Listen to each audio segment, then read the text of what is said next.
এবার দেখুন কল্যাণী পুরসভার কাণ্ড। এখানে টোল প্লাজা তৈরি হয়ে গেছে, এখান থেকে টোল তোলা হচ্ছে।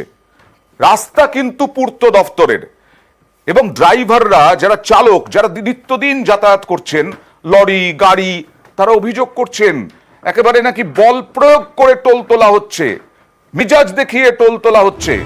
দেখুন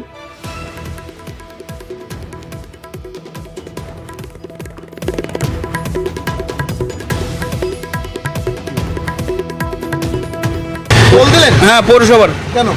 এই রাস্তা পৌরসভা তুলছে, রাস্তার জন্য ঢোকার জন্য। আপনার গাড়ি ট্যাক্স দেওয়া নেই? হ্যাঁ, ট্যাক্স দেওয়া আছে। এটা কে নিল? পৌরসভা থেকে তুলছে, প্রত্যেক তো পৌরসভায় তুলছে।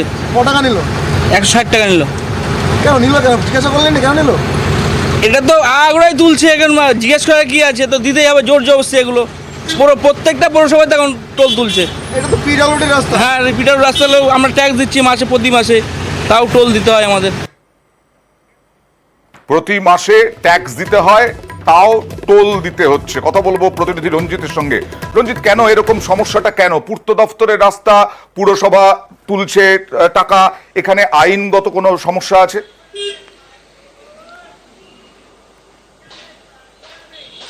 দেখো, কল্যাণী পৌরসভা বিভিন্ন জায়গায়, অর্থাৎ 9টি টোল বুথ রয়েছে তাদের শহরে বিভিন্ন প্রান্তে রয়েছে। তার মধ্যে 2টি জায়গা এমন রয়েছে যে কল্যাণী ব্যারাকপুর এক্সপ্রেসওয়ে থেকে শহরে মূল প্রবেশের ধারার যে রাস্তাটি রয়েছে বুদ্ধ পার্ক, সেখানে পূর্ত দপ্তরের সেই রাস্তার পাড়ে তারা টোল বুথ করে পূর্ত দপ্তরের রাস্তার মধ্যেই তারা টোল আদায় করছে। এমনকি উত্তর 24 পরগনা থেকে কল্যাণীতে প্রবেশ করা, নদিয়াতে প্রবেশ করা যে রাস্তা রথতলা বিধানপল্লী এলাকায়, সেখানেও তারা টোল বুথ করেছে। ফলে এই নিয়ে কিন্তু বিতর্ক শুরু হয়েছে, কারণ পূর্ত দপ্তরে তৈরি করা যে রাস্তা, সেখানে অন্য কেউ কোনো দপ্তর টোল আদায় করতে পারে না, এমনটাই পূর্ত দপ্তর সূত্রে জানতে পারা যাচ্ছে। পাশাপাশি দপ্তর বলছে যে টোল আদায় করতে পারে না। কতদিন ধরে এই রকম টোল আদায় চলছে? পুরসভা তাও করে যাচ্ছে। পূর্ত দপ্তর কখনো পুরসভার সঙ্গে কথা বলেছে? দেখো 2013 সাল থেকে ডিসেম্বর মাস থেকে কল্যাণী পৌরসভা এই টোল চালু করে। ফলে এখন যে রাস্তাটি পূর্ত দপ্তরের মুহূর্তে চলে গেছে, পূর্ত দপ্তর নিজে যেটাকে মেরামত বা রক্ষণাবেক্ষণ করছে, তাদের দায়িত্বে রয়েছে, সেই রাস্তাটি 2020 সালে তাদের মধ্যে আসে এবং তখন থেকে কিন্তু পূর্ত দপ্তরের মধ্যে পড়ে। কিন্তু প্রশ্ন হচ্ছে, সেক্ষেত্রে পূর্ত দপ্তরের কাছ থেকে রাস্তার মধ্যে যদি টোল কেউ আদায় করতে চায়, তাহলে পূর্ত দপ্তরের উচ্চ পর্যায়ের অনুমোদন প্রয়োজন রয়েছে। কিন্তু পৌরসভার কাছে কোনো সদুত্তর পাওয়া যায়নি অনুমোদন নিয়ে। তবে তারা যেটা জানাচ্ছে, 93 সালে পৌরসভার ইঞ্জিনিয়ার, এক্সিকিউটিভ ইঞ্জিনিয়ার, তিনি কি বলছেন একবার দেখি। এটা বোর্ড অফ কাউন্সিলর্সের সভায় এই রেটটা অনুমোদিত হয়েছে। 95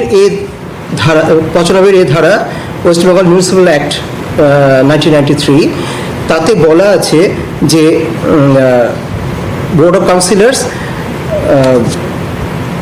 এর মাধ্যমে পাবলিক স্ট্রিটের উপরে টোল নিতে পারে।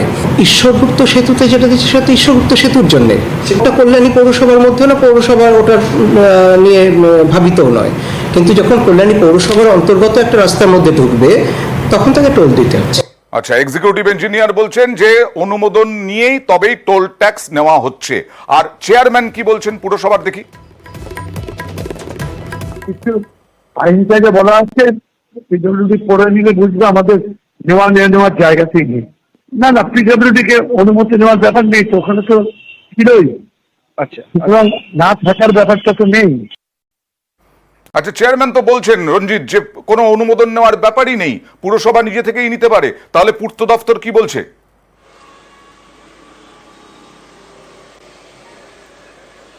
দেখো, এখানে কিন্তু প্রশ্ন হচ্ছে, এখানে কিন্তু বিতর্ক শুরু হয়েছে, কারণ পূর্ত দপ্তরের নিয়ম অনুযায়ী যদি কেউ টোল আদায় করতে চায় তার রাস্তা, সেক্ষেত্রে উচ্চ পর্যায়ের আবেদনের প্রয়োজন, অনুমোদনের প্রয়োজন। সেক্ষেত্রে কিন্তু কল্যাণী পৌরসভার কোনো সদস্য দিতে পারেনি অনুমোদন নিয়ে। তবে তারা যেটা দেখাচ্ছে, পৌরসভার যে লোকাল স্ট্রিট, অর্থাৎ নিজস্ব যে রাস্তা, সেখানে তারা বিওসির মাধ্যমে টোল আদায় করতে পারে। কিন্তু পূর্ত দপ্তর বা অন্য কোনো কারো রাস্তায় টোল আদায় করতে তারা কিন্তু সদস্য দিতে পারেনি কল্যাণী পৌরসভা। জানি কিন্তু চালকরা যেমন অতিরিক্ত টোল নিয়ে যেমন ক্ষিপ্ত, টোল আদায় নিয়েও ক্ষিপ্ত রয়েছে। অন্যদিকে বিরোধীরা কিন্তু একই প্রশ্ন তুলছে, কিভাবে কল্যাণী পৌরসভা এভাবে দিনের পর দিন তারা টোল আদায় করছে। জানি কিন্তু রীতিমতো বিতর্ক। মানে বিরোধীরাও ঘোলা জলে মাছ ধরতে নেমে পড়েছে। কল্যাণী শহরের মধ্যে বিভিন্ন জায়গায় টোল কালেকশন পয়েন্টগুলো রয়েছে, এই টোল কালেকশন যে সেন্টারগুলো এরা অবৈধভাবে অ্যাকচুয়ালি কালেকশন করছে। রেস্টোরেশনের জন্য কি করে টোল ট্যাক্স কালেকশন করা হয়, এটা তো সম্ভবই না। লিগ্যাল স্টেপস নেব, আমি এর আগে কয়েকবার জানিয়েছি, আবার জানাবো, আমরা এসডিওর কাছে জানাবো, ডিস্ট্রিক্ট ম্যাজিস্ট্রেটের কাছে জানাবো এবং মিনিস্ট্রিতে, পিডব্লিউডি মিনিস্ট্রিতে জানাবো এবং আরটিএ এর মাধ্যমে আমিও দেখি আরটিএ কালেকশন করবো। এবার এরা এই যে ইনক্রিজটা করলো কিসের উপরে, কোন রেজুলেশন হয়েছে, কারা ডিসাইসিভ বডি, কারা কিভাবে করছে, পয়সাগুলো কোথায় যাচ্ছে। আর নিউজ 18 বাংলার খবরের জের, পূর্ত দফতরের রাস্তায় পুরসভার টোল ট্যাক্স জানতে চাইল পুরসভার কাছে পূর্ত দফতর যে কিভাবে তারা টোল ট্যাক্স নিচ্ছে। কথা বলবো প্রতিনিধি সোমরাজের সঙ্গে। সোমরাজ, পুরসভার ভূমিকা নিয়ে রাজ্যের পূর্ত দপ্তর ক্ষুব্ধ যে কিভাবে কল্যাণী পুরসভা পূর্ত দপ্তরের রাস্তায় ট্যাক্স নিচ্ছে। মূলত যে ইন্ডিয়ান যে টোল ট্যাক্সের যে আইন, সেই আইনে 2 নম্বর ধারায় স্পষ্টতই বলা রয়েছে যে কেন্দ্র বা রাজ্য যখন রাস্তা তৈরি করে সেই রাস্তার ওপর টোল ট্যাক্স নেওয়ার ক্ষমতা শুধুমাত্র কেন্দ্র বা রাজ্যের থাকে, কোনো মিউনিসিপ্যালিটি থাকে না। সেক্ষেত্রে কোনো উদ্যোক্তন কর্তৃপক্ষের অনুমতি নেওয়া হয়েছিল। রাজ্যের পূর্ত দপ্তর তেমনটাই জানতে চায় কল্যাণী পৌরসভা থেকে। কল্যাণী পুরসভার চেয়ারম্যানের ফোনও গেল, তিনি বলছেন যে কোনো অনুমোদনের ব্যাপারই নেই, অনুমোদন নিতে হয় না, তাই বলছেন।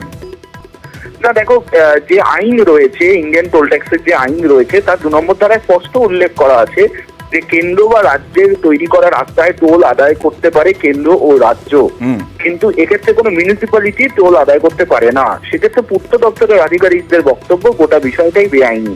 তার কারণ এই যে টোল আদায় করা হচ্ছে তার টাকা কোথায় জমা পড়ছে, সরকারি কোষাগারে নাকি না মিউনিসিপ্যালিটির কোনো অ্যাকাউন্টে। রাজ্যের অর্থ দপ্তরের কর্তারা বলছেন যে এই সংক্রান্ত কোনো টাকা অন্তত রাজ্যের কোষাগারে আসছে না। এবার সেটি কি মিউনিসিপ্যালিটির কোষাগারে জমা পড়ছে, তার কোনো উত্তর আপাতত নেই।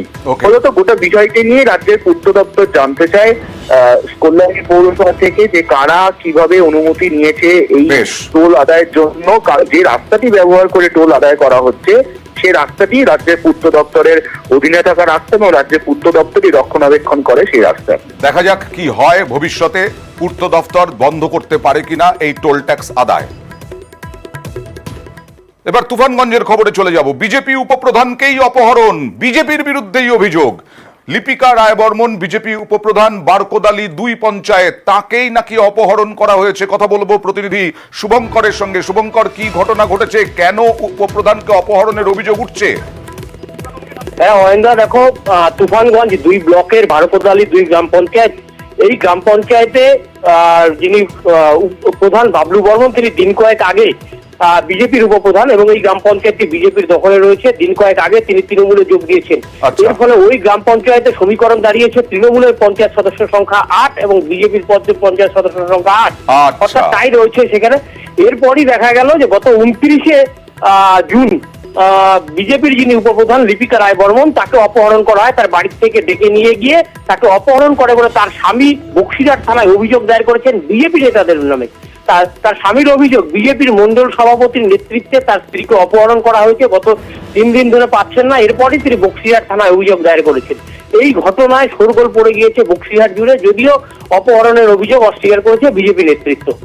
না, এই যে সমীকরণ যেটা 8-8 বললে, বিজেপির কি লাভ হবে এই অপহরণ করে উপপ্রধানকে? বিজেপি নেতৃত্ব যদিও অপহরণের অভিযোগ অস্বীকার করেছে, তবে বিজেপি নেতৃত্বের যেটা দাবি, তৃণমূল ওই উপপ্রধান সহ বিভিন্ন পঞ্চায়েত সদস্যদের ভয় দেখাচ্ছে এবং তাদেরকে অপহরণ করার একটা পরিকল্পনা করছে। এবং বিজেপির পাল্টা তারাও দাবি করেছে যে ওই উপপ্রধানকে তৃণমূলই অপহরণ করে থাকতে পারে, আর সে কারণেই হয়তো তৃণমূল অপহরণ করে বিজেপির ঘাড়ে দোষ চাপাতে যাচ্ছে। ওকে, বেশ। আর এদিকে এই লিপিকা রায়বর্মনের স্বামী কি অভিযোগ করছে দেখুন। শনিবার রাত্রে ওরা আমার বাড়িতে গিয়ে হামলা করে এবং আমার স্ত্রীকে উড়ে নিয়ে যায়। কারা? রঞ্জন রাভা আর তার দলবল নিয়ে আসছিল। তো উনিও তো বিজেপির উপপ্রধান, তাহলে কেন তুলে নিয়ে গেলে তাকে? শরীর রাখলো, দলবদল করতেন বা এরকম কিছু ছিল? মানে আওয়াজ, মানে কি প্রধান দলবদল করছে, যার জন্য উপপ্রধান দলবদল করে নাকি হয়তো এইভাবে হয়তো ষড়যন্ত্র করতে পারে। থানায় কি লিখিত অভিযোগ দায়ের করেছেন? লিখিত অভিযোগ দায়ের করেছেন। থানায় লিখিত অভিযোগ দায়ের করেছেন। বিজেপির দিকেই তার তোপ। আর এদিকে মন্ডল সভাপতি, তিনি অবশ্য অস্বীকার করছেন। এখন আমাদের মনে করি উপপ্রধান আমরা কিভাবে হাইজ্যাক করতে পারি? আমরা তো তৃণমূলের মতো আমরা রাজনীতি করি না। এই পরিপ্রেক্ষিতে আমরা মনে করি বৃহত্তর আন্দোলন শুরু করব। প্রশাসন কোনো কাজ করতেছে না, তৃণমূলের হয়ে কাজ করতেছে, তৃণমূলে মনে করি চক্রান্ত করছে আর কি। 10ই জুলাই উপনির্বাচন, বাগদা ব্যথা তৃণমূলের। উপনির্বাচনে সতর্ক ঘাসফুল শিবির, তাই নেতাদের পাশাপাশি ময়দানে নামানো হয়েছে ছাত্র নেতাদেরও।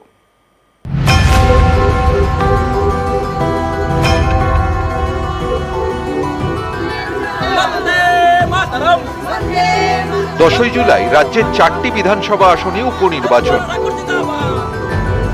এর মধ্যে অন্যতম উত্তর 24 পরগনার বাগদা, যা পড়ে বনগা লোকসভা কেন্দ্রের মধ্যে। 19-এর লোকসভা নির্বাচন থেকে এবারের লোকসভা ভোট, বারবার তৃণমূলের ব্যথা বাড়িয়েছে বাগদা। এবার উপনির্বাচন নিয়ে তাই বাগদা নিয়ে বিশেষ সতর্ক ঘাসফুল শিবির। বাগদা জিততে নেতাদের পাশাপাশি ময়দানে তাই নামানো হয়েছে ছাত্র যুবদের। অনেক নেতৃত্বরা আছেন এবং প্রধানত আমরা এদের সঙ্গে থেকে যারা বনগাঁর স্থানীয় ছাত্র নেতৃত্ব একটা মিশেল ঘটিয়ে আমরা কাজ করাচ্ছি। আজকে যেভাবে আমরা বাড়ি বাড়ি যাচ্ছি, এই বাগদার মানুষ অত্যন্ত খুশি, আগামী দিনে ক্যান্ডিডেটকে জিততে সাহায্য করবে। তৃণমূল ছাত্র পরিষদ শুধুমাত্র বাগদায় করছে তা নয়, যে আমি আজকে ব্যারাকপুরের এমপি হয়েছি সেটাও তৃণমূল ছাত্র পরিষদের জন্য। তৃণমূল ছাত্র পরিষদ, তৃণমূল যুব কংগ্রেস এখন একটা বাংলার রাজনীতিতে জায়গা করে নিয়েছে। আর মমতা ব্যানার্জি বারবার গর্ব করে বলেন না, আমার 3টে জেনারেশন রেডি আছে। আপনারা দেখুন, সেই 3rd জেনারেশনকে দিয়েই আমরা বাগদার নির্বাচন করাচ্ছি। 19-এর লোকসভা ভোটের নিরিখে বাগদা বিধানসভা আসনে 24,457 ভোটে তৃণমূলের থেকে এগিয়েছিল বিজেপি। 21-এর বিধানসভা ভোটে বাগদায় তৃণমূলকে 9,792 ভোটে হারায় বিজেপি। 24-এর লোকসভা ভোটেও বাগদা থেকে 20,000-এরও বেশি ভোটে এগিয়ে বিজেপি। এবার বিধানসভা উপনির্বাচন, বাগদা ছিনিয়ে নিতে মরিয়া তৃণমূল। নেতাদের পাশাপাশি ময়দানে নামানো হয়েছে ছাত্র নেতাদেরও।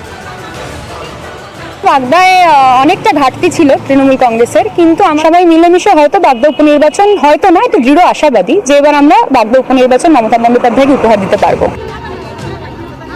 বাগদা বিধানসভার মধ্যে 12টি গ্রাম পঞ্চায়েত। এই পঞ্চায়েত ভাগ করে প্রচারের দায়িত্ব দেওয়া হয়েছে মন্ত্রী থেকে সাংসদ বিধায়কদের। ময়দানে নামানো হয়েছে রথীন ঘোষ, পার্থ ভৌমিক, নির্মল ঘোষ, সুজিত বসুদের পাশাপাশি ময়দানে তৃণাঙ্কুর, রাজন্যারা। বাগদায় এবার তরুণ মুখকে প্রার্থী করেছে তৃণমূল। মতুয়া প্রভাবিত আসন জিততে বাগদায় বাজি মতুয়াদের ঠাকুরবাড়ির সদস্য মমতাবালা ঠাকুরের মেয়ে মধুপর্ণা। এই তরুণ মুখের জন্য ময়দানে নেমে পড়েছেন তৃণমূলের তরুণ তুর্কিরা। বাগদা থেকে অনিরুদ্ধ কীর্তনিয়া, নিউজ 18 বাংলা।